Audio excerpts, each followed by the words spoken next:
Okay, and now let's take my last one on this page. Let's zoom it in, move them up. Let's zoom them in just a little bit more again. Alrighty. Now again, my internet's a little bit slower than most people, so these are reloading. Not a big deal, but as you can see, it didn't stop me from moving on. Okay, let's look at my close-up here. Actually looks pretty good. I don't think I need to zoom him in at all, so I'm going to leave that one alone. This picture's looking pretty good as well. Okay, now it's time to zoom into our last picture. And I want to point out, as you're zooming in, you want to be aware of the color on this bar. Okay, up at the top it's starting to get a little bit yellow. On some pictures you might even notice that it gets up to red. That means our picture quality is starting to deteriorate at a certain point. So I'm just going to be a little bit aware of that and not get too close to my yellow so that I'm zooming in and I'm still going to have a clear picture when my layout prints out. X out of that. Clicking on my white, taking a look, everything looks great. Now I'd like to go ahead and add a title. So I'm going to go over here to text, and we've got a couple of different options. I can use my quick title tool and add some of my stickies. I can add a title, or I can add some journaling. I think I'm going to go ahead and use my stickies.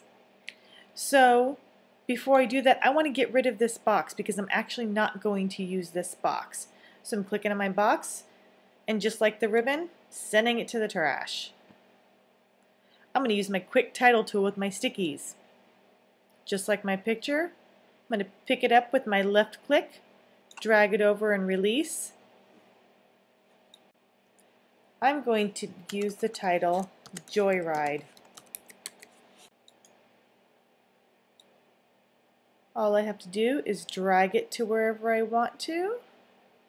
Move it up, move it down, move it side to side, whatever I want. I'm going to kind of line it up with my photo above.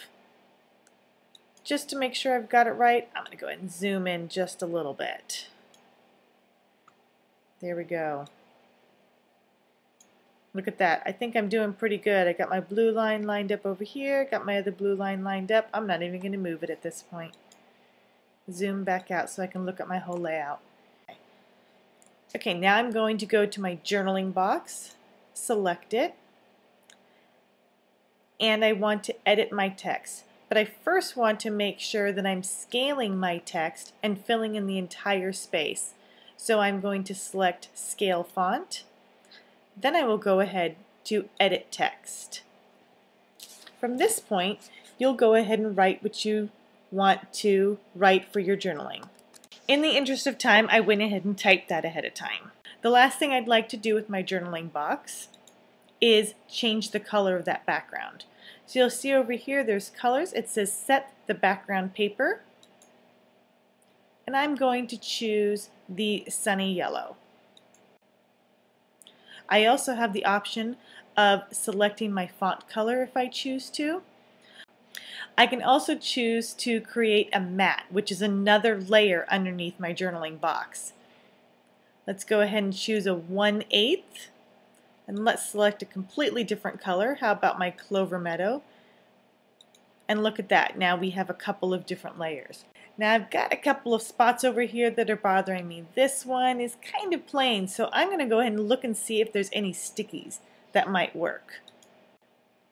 In the drop-down menu, I see that I can choose from my alphabet, some titles, tags, quotes, large accents, medium accents, and borders. Since I've got kind of a small area, I'm going to look under medium accents and see what I've got. Well, it looks like I've got some cars and a plane. Well, my boys are riding motorcycles, so let's try something different. Maybe some quotes. Maybe there's something in there for us to choose from. Ooh, look at that. I found a perfect one. Zoom, because that's exactly what they're doing. I'm going to select it with my left click. I'm going to drag it over, put it approximately where I want it. It's a little bit big for me, so I'm just going to reduce that size with that arrow. Isn't that cool? If I wanted to make it bigger, I could do so, and it's going to let me make it pretty much as big as I want it to be, but as clear as the printing will actually allow it to go. I'm going to put it, let's take a look at that without all the boxes around. Kind of looks like it needs to come over just a touch. There we go, that looks good to me. Now I saw another one over here that I really like too. This one that said Vroom. I'm going to select that one and put that over into this little area here and reduce that size just a touch.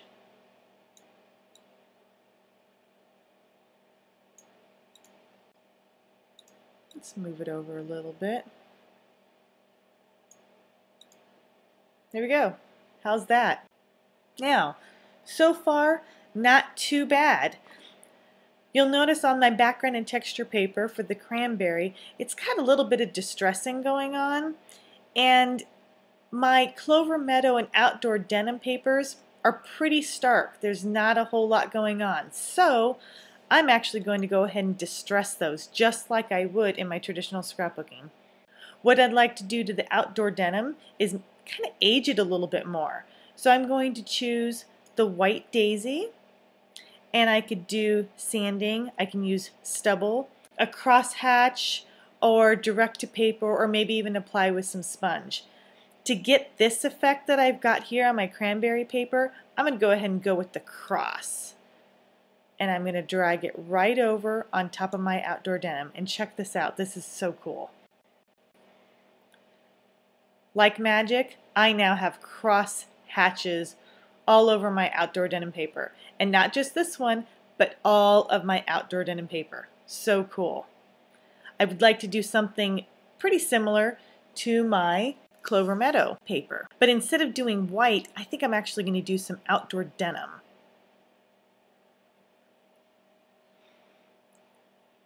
Let's do also a cross stitch pattern right across. And you will see it's going to apply to both sides. Now it's looking a little bit much, so I'm going to click on my Clover Meadow, go to my distressing, and I can actually reduce or intensify my distressing on this percentage point. Reduce that just a little bit so it's not quite so vibrant. If I decide I don't like it at all, not a big deal. Did you see that eraser? It says clear distressing. Pretty cool. Now as I look at my layout, I really don't see anything else that I need to do. Did you notice how much time that took? Not very long. If I did this traditionally, probably would have taken me a couple of hours. But I did this right in front of you. I am going to go ahead and purchase this project. Buy project, and it's going to add it to my cart. It is just that simple. There we go. There's my boys writing in April of 2009. I've added it to my cart. Last thing I need to do is I just need to approve it. At this point, we're going to see my layout pop up right here in this screen. And you're going to want to look at it in every detail. Make sure all of your colors are right. Make sure your pictures are clear. If you have any changes that you want to do, don't worry. It's not too late to do that. All you have to do is say, not yet. If everything is perfect, you're going to click approve. Okay, here's my completed layout. Look at that. Here's our zoom tool, so we can zoom all the way in if we want to. It's kind of what I prefer to do. And I drag where I want to zoom into, and I can take a look, and I'm just taking a look at all of the details as I go through, making sure that I spelled the word joy and ride correctly. I've been known to mistype a few words in my days. Okay, looking through, and I'm making sure everything is the right color.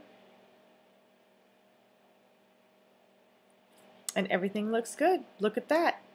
I am going to go ahead and approve my layout. I can either go to checkout or I can go back to my cart. From this point, it's pretty self-explanatory. We're going to be adding our address, how we're going to pay for it, and then you can print your receipt. Everything has already been completed. At this point, I'm going to go ahead and cancel. Up here at the top, we've got my projects. You can continue on and create as many projects as you want to. Now I'd like to talk to you about the advantages of a Studio J membership. The first advantage is their discounted pricing. You're only going to pay $6.50 a layout as opposed to $11 per layout for retail price.